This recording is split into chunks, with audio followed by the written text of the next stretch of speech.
Napoleon হিলের বিখ্যাত বই থিঙ্ক অ্যান্ড গ্রো রিচ। আমার মনে হয় নামটা অনেকেই শুনেছেন, তাই না? হ্যাঁ, খুবই পরিচিত বই। অনেকে ভাবেন এটা হয়তো শুধু টাকা পয়সা রোজগারের কোনো ফর্মুলা টাইপের। ঠিক এরকম একটা ধারণা আছে বটে, কিন্তু এর গভীরে গেলে বোঝা যায় এটা আসলে সাফল্যের মনস্তত্ত্ব নিয়ে লেখা। অসাধারণ একটা বই একদম। আর এর পেছনে রয়েছে লেখকের প্রায় 25 বছরের গবেষণা। ভাবা যায় 25 বছর? হ্যাঁ, 500-র বেশি সফল মানুষের জীবন উনি বিশ্লেষণ করেছেন। বিরাট ব্যাপার। তিনি আসলে খুঁজে বের করতে চেয়েছিলেন যে ওই মানুষগুলোর সাফল্যের পেছনে সাধারণ সূত্রটা কি, শুধু কি কঠোর পরিশ্রম নাকি অন্য কিছু। আর উনি পেলেন যে শুধু খাটুনি নয়, তাদের চিন্তার ধরন, কিছু কৌশল, সেগুলোই আসল। ঠিক তাই, তাদের মাইন্ডসেট আর স্ট্র্যাটেজিগুলোই তাদের এগিয়ে দিয়েছিল। আজকের আলোচনায় আমরা সেই বিষয়গুলো নিয়ে একটু গভীরে যাব। আচ্ছা, তাহলে একদম গোড়া থেকে শুরু করা যাক। প্রথম যে ভিত্তিটার কথা হিল বলেছেন সেটা হলো তীব্র আকাঙ্ক্ষা বা ডিজায়ার। এটা কিন্তু ওই পেলে ভালো হয়ে গোছের ব্যাপার না, তাই তো? না না, মোটেও না। এটা হলো একটা জ্বলন্ত চাহিদা, এমন একটা ইচ্ছে যা আপনাকে রাতেও ঘুমোতে দেবে না। যেমন ওই অড সিবর্নসের গল্পটা। থমাস এডিসনের সাথে কাজ করার কি অদম্য ইচ্ছা ছিল। হ্যাঁ, ভাবুন একবার, হাতে পয়সা নেই, কিচ্ছু নেই, অথচ মালবাহী ট্রেনে চেপে তিনি সোজা এডিসনের অফিস। কোনো অ্যাপয়েন্টমেন্ট নেই, পরিচয় নেই, কিচ্ছু না, ছিল শুধু ওই তীব্র আকাঙ্ক্ষাটা। হিল বলেছেন এটাই সাফল্যের প্রথম ধাপ, একেবারে শুরু। কিন্তু শুধু চাইলেই তো হবে না, আকাঙ্ক্ষাটাকে সত্যি করতে হলে এর সাথে দরকার দ্বিতীয় নীতিটা। সেটা কি? সেটা হলো বিশ্বাস বা ফেথ, মানে নিজের লক্ষ্যের ওপর, নিজের ক্ষমতার ওপর একটা স্থির বিশ্বাস রাখা। এমন বিশ্বাস যে যদিও লক্ষ্যটা এখনো পূরণ হয়নি, তাও আপনি যেন দেখতে পাচ্ছেন যে ওটা হবেই। একদম। আর এই বিশ্বাসটাকে আরো মজবুত করার জন্য হিল একটা দারুণ টেকনিকের কথা বলেছেন, স্বয়ংক্রিয় পরামর্শ বা অটো সাজেশন। ও হ্যাঁ, অটো সাজেশন মানে নিজেকে নিজে সাজেশন দেওয়া। ঠিক, প্রতিদিন সচেতনভাবে নিজের লক্ষ্য আর আত্মবিশ্বাসের কথাগুলো নিজের মনের গভীরে প্রবেশ করানো।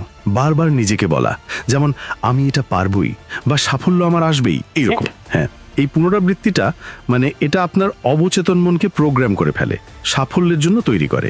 ইন্টারেস্টিং। তার মনটাকে একরকম ট্রেনিং দেওয়া সাফল্যের জন্য। একদম। আচ্ছা, এরপর হিল জোর দিয়েছেন বিশেষ জ্ঞানের উপর, স্পেশালাইজ নলেজ। এটাও খুব জরুরি। সাধারণ জ্ঞান বা জেনারেল নলেজ হয়তো অনেক কিছু জানতে সাহায্য করে, কিন্তু আজকের দিনে যা দরকার তা হলো কোনো একটা নির্দিষ্ট ফিল্ডে গভীর জ্ঞান। একদম। আর শুধু জ্ঞান নয়, সেই জ্ঞানটাকে প্রয়োগ করার ক্ষমতা, এটাই আসল পার্থক্য করে দেয়। আজকাল তো সবাই অল্প অল্প অনেক কিছু জানে, হ্যাঁ, কিন্তু কোনো একটা বিষয়ে এক্সপার্ট হওয়া, ওটাই আসল। ঠিক। তবে শুধু জ্ঞান থাকলেই তো চলবে না, সেটাকে ব্যবহার করতে হবে। আর এখানেই আসে চতুর্থ নীতি, সুসংগঠিত পরিকল্পনা বা অর্গানাইজ প্ল্যানিং। ঠিক, একটা ক্লিয়ার রোড ম্যাপ দরকার, না হলে লক্ষ্যটা তো স্বপ্নই থেকে যাবে। পরিকল্পনা শুধু লক্ষ্য ঠিক করা নয়, বরং সেখানে পৌঁছানোর জন্য স্টেপ বাই স্টেপ কি করতে হবে, টাইমলাইন কি হবে, কার সাহায্য লাগতে পারে, এইসব। হ্যাঁ, একটা মজার কথা বলেছেন না, পরিকল্পনা নিয়ে সফল আর অসফলদের মধ্যে তফাৎটা। ও হ্যাঁ, সফলরা নাকি খুব তাড়াহুড়ি সিদ্ধান্ত নেন, কিন্তু পরিকল্পনা বদলাতে সময় নেন।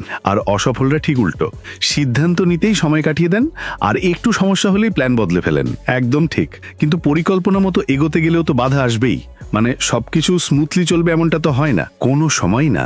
আর এখানেই দরকার পঞ্চম নীতিটা, যেটা হয়তো সবচেয়ে কঠিন, অর্ধাবসায় বা পারসিস্টেন্স, লেগে থাকা আর না মানা। ঠিক, কারণ ব্যর্থতা আসবেই, লোকে সমালোচনা করবে, অনেক সময় মনে হবে ছেড়ে দিন, কিন্তু যারা ওই সময়টা টিকে থাকে, লেগে থাকে, তারাই সফল হয়। হেনরি ফোর্ডের V8 ইঞ্জিনের গল্পটা তো দারুণ উদাহরণ। হ্যাঁ হ্যাঁ, ইঞ্জিনিয়াররা সবাই বলেছিল এটা বানানো সম্ভবই না, টেকনিক্যালি ইম্পসিবল, কিন্তু ফোর্ড হাল ছাড়েননি। তিনি একটাই কথা বলে গেছেন, তাও বানান। শেষ পর্যন্ত তো সেটাই সম্ভব হলো। ওই জেদটাই হলো অধ্যাবসায়। তবে এখানে একটা প্রশ্ন আসে, অধ্যাবসায় আর একগুঁয়েমির মধ্যে লাইনটা কোথায়? কখন বুঝবো যে এটা লেগে থাকার সময় আর কখন প্ল্যান বদলানোর দরকার? খুব ভালো প্রশ্ন।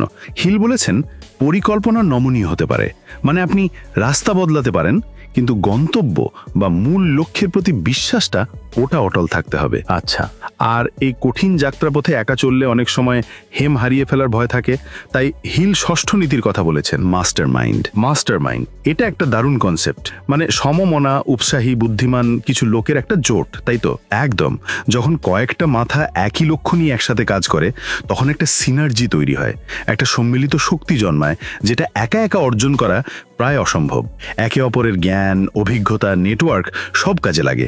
এটা অনেকটা পার্ট পার্টনারশিপ বা মেন্টরশিপের মতো, কিন্তু তার থেকেও বেশি কিছু, একটা পারস্পরিক সহযোগিতার শক্তিশালী নেটওয়ার্ক। তাহলে এই যে 6টা মূলনীতি নিয়ে আমরা কথা বললাম, তীব্র আকাঙ্ক্ষা, বিশ্বাস, বিশেষ জ্ঞান, সুসংগঠিত পরিকল্পনা, অধ্যাবসায় আর মাস্টারমাইন্ড গ্রুপ, হ্যাঁ, এগুলো কিন্তু আলাদা আলাদা নয়, একটা আরেকটার সাথে জুড়ে আছে। ঠিক, একটা তীব্র আকাঙ্ক্ষা থেকেই তো বিশ্বাস জন্মায়, বা আর সেই বিশ্বাস আপনাকে বিশেষ জ্ঞান অর্জন করতে বা পরিকল্পনা বানাতে ঠেলে দেয়, আর সেই পরিকল্পনাতে বাস্তবে রূপ দিতে লাগে অধ্যাবসায় আর অন্যদের সাহায্য, মানে মাস্টারমাইন্ড গ্রুপ। একদম, পুরো চক্রটা এভাবেই কাজ করে। তাহলে সারমর্ম করলে এটাই দাঁড়ায় যে সাফল্য কিন্তু হঠাৎ করে পাওয়া লটারি নয়, এটা নির্দিষ্ট মানসিকতা আর কিছু কর্মকৌশলের ফল।